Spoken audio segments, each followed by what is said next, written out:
Hi, Facebook. Coming to you from another darkened car, although it's not dark out yet, so I still have a little bit of light coming in the windows. I'm actually sitting on the street in Salisbury. This is usually a great time to talk to people if I linger outside the post office, so we'll see if I see anybody here. I'm actually coming from a presentation in Sharon. I just had the great privilege of being able to thank Linda Amarigi, the town clerk in Sharon, for her 30 years of service, which was really fun in particular because she and I remembered that I first got to know Linda, some of you may remember this, during the campaign when I was driving that car with my name all over it, and I was going to an event in Sharon, and I was in a hurry, and I was late, and I parked on the sidewalk. You know, that part of the sidewalk in Sharon where it's sort of, it's the sidewalk is drawn on there, and the people of Sharon try so hard to protect that sidewalk. And I was parking next to another car, and I parked up on it, something I realized after I left the event late, and I was the only car left, and there was my car sitting transgressing. And Linda spotted this and took a picture of it and posted it. And I immediately went to go find her and tell her she's right.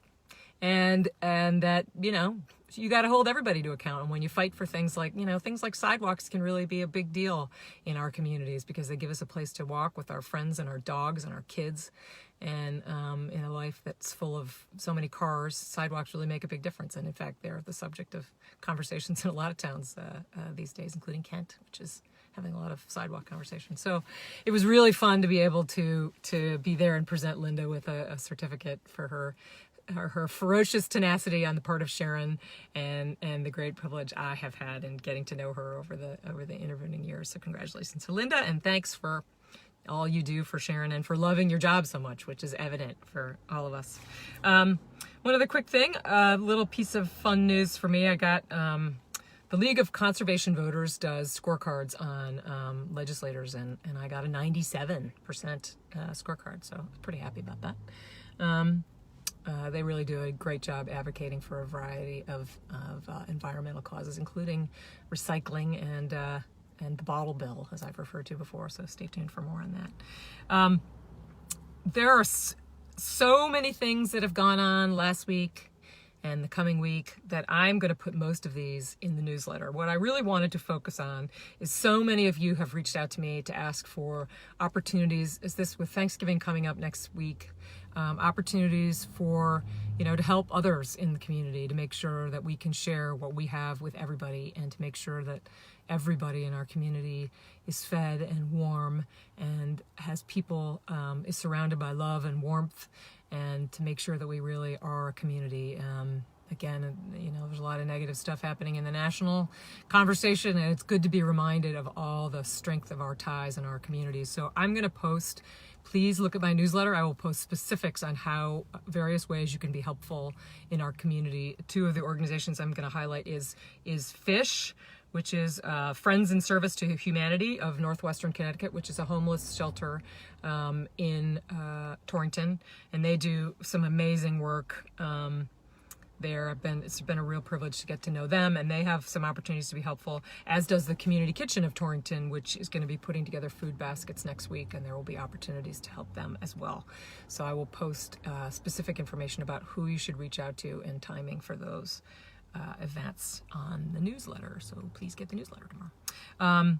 It's also another highlight for this. It's Military Families Recognition Month. And so that means there are a lot of opportunities to reach out to military families for whom, you know, if they have a loved one fighting overseas that isn't home with them, holidays can be lonely. And to be able to help both our people who are serving overseas and their families back here is a really important thing. So I'm going to post information about how to do that. There's lots of ways to help them out. So that's the most important thing. The other thing I just wanted to cover, because this is going to happen tomorrow, if any of you have the ability to travel to Hartford or to submit testimony, this is kind of late notice, but we passed a bill that I co-sponsored with a number of other legislators that had a lot of support last term that provided expanded workers' compensation benefits to include post-traumatic syndrome for a series for police officers, parole officers, and firefighters. And that was a really important extension of those services to them under workers' compensation. But it didn't cover as many people as we would like. It was a bill a long time coming, and one of the groups that didn't get covered by it were emergency medical services personnel and Department of Correction employees. So there's a hearing in Hartford tomorrow at 10 a.m. in room 1D of the Legislative Office building, and you can submit testimony. I'm going to write this down, but if it's going in the newsletter, I'll work that out. I'll try to maybe I'll update this post to include the email that you can submit testimony to. I'll put it in a comment to this, and how to do that and how important that is. And I also want to just highlight before the holidays that Saturday after Thanksgiving is Small Business Saturday. There's all this, Cyber Monday and Black Friday, and so Saturday, November 3rd is just a reminder to try to shop locally. It's hard for those of us around here. I know we all do a lot of shopping online, but take the time and think a little bit about what things that I've talked a lot about pet food that I used to order at 9 o'clock at night on Amazon, and I now go to local stores, and it's satisfying because you get to talk to the people in the local stores who are happy to help you with what you need. And we have a lot of business people around here who would really appreciate the business and the support, and also just to understand what they're providing and who's available, and look around a little bit. It's a lot more fun. So happy Thanksgiving. I will not do a newsletter next week, so I'm going to include some extra events for an extra week's worth of events in the newsletter this week.